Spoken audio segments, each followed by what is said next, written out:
Hey yo, what's up guys? It's your boy Limo Black. We're here with another video. Now I was gonna do a running video today, but I decided not to because it was raining, but it stopped a long time ago, but it's wet outside and I need to get used to driving this car. So I just crashed it and I didn't break anything, but it looks like some things came loose. So we're going to start with the upper link on top of the A-arm. It came off. So I thought it was broken because the wheel was turning. But no, nothing happened. So I just snapped it right back on. And good to go. Now the other thing that I've noticed that was wrong is that the wheel wasn't spinning when all the other wheels were. So I looked and I realized that the drive shaft, the dog bone came loose. So we're gonna get into that. First, there are easy, simple steps. There's two ways to do it. One, you can do it the old-fashioned way, where you take apart the A-arm, take off the wheel, and then just put the put the shaft back in. And then or you can just take the snap-on link off and just turn the wheel like this and put the shaft back in. Just as simple, plain and simple. This car is really fast. It's like it feels slow at first, but as soon as it hits the second gear, as soon as it shifts to the second gear, it gets really fast. Now this is a review. Then I'll probably do a running video tomorrow. Maybe I'll do it today. So when I was breaking this engine in, I didn't realize that you're not supposed to put it up against a wall. You're supposed to lower the idle, because if you put it up against a wall and it keeps spinning, you're gonna soon you're gonna make the engine overheat. And as you see, it got extremely hot, because if you look here, well, you probably can't see it, but the clutch bell changed different color and went from silver to blue and orange and purple. And I think it was sparking too. So that's something to watch out for when you're breaking in the engine. Put it up on a stand, or just lower the idle on your throttle trim just a little bit so it doesn't cut off, and let it sit there for 3 tanks. So I broke this into 3 tanks, and then I drove it slowly outside today because it was a little wet, but it's a little more dry now. And this car is really fun. It's fast. It's not I guess you can say it's like faster than the T-Max. And this engine is bigger than the T-Max engine. As you can see, that's a 2.5. That's a 0.15, and this is a 0.16 from RedCat. So I've richened the high speed, not flushed, but it's like 1 turn from its stock setting. And the idle screw is two turns out from its stock setting. Then but I use the trims to use the idle. So when don't break this car, brake, B-R-A-K-E. When you brake this car, when you use the brakes on this car, don't keep holding the brakes, because you're gonna choke the engine. The brakes is really strong, and the idle just goes really down, and it will cut off.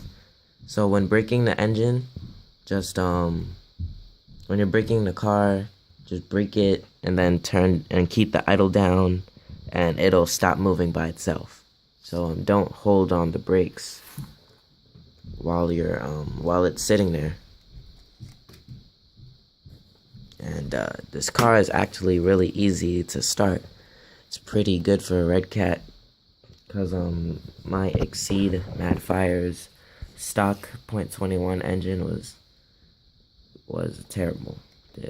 What is it called? CPX 0.21? Well, I don't know. Anyway,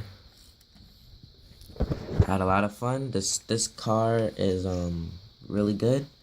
What I don't like is that I do like, but what I can't handle is how it turns too fast.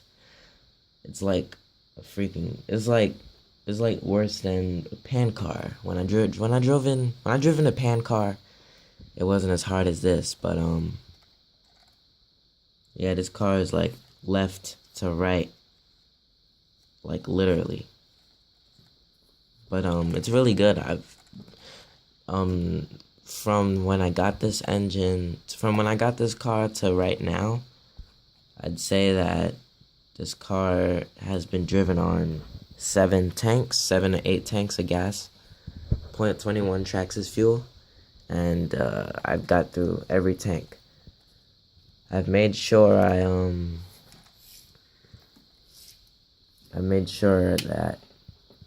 I've done a lot. Like, I leave a little bit of gas. Oh, look, here's the shaft. I leave a little bit of gas in every tank. I don't plug my finger on the exhaust like I do with my other cars. I pinch the fuel line and it works.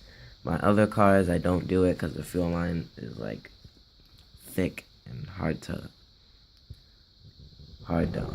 you know. Now this car is really fun, but I had to do some adjustments to where the clips would be for the body, because the people did not cut this body right. Because right here, first of all, the body isn't centered. It's leaned to the side probably because of the pull start. So maybe they should make the hole bigger for the pull start to come out. Also, these holes aren't accurate if you because the wheel is like inside the fender on one side, and then it's like perfect on the other side. So anyway, now that I've told you my experience with this car, I'm going to fix this shaft. So you know, let me pause this. Oh, and one last thing, not one last thing, but another thing is beware. The controller takes, for the controller, this is a controller. Doesn't have as much, it just has exactly what the Exceed controller has.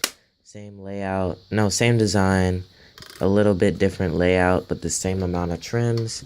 Yet the Exceed controller uses 4 batteries, but beware with the RedCat. The controller has 8 batteries. That's something I don't like at all. Hate that. You're telling me that this controller has to take as much batteries as this Fly Sky remote and doesn't do the same that does? Well, at least this controller is better than this piece of garbage. Because this controller clearly has more range. This one was $30. This one is probably like $29 something. But the range on this remote is terrible. It's worse than every remote that I've ever used. Ugh.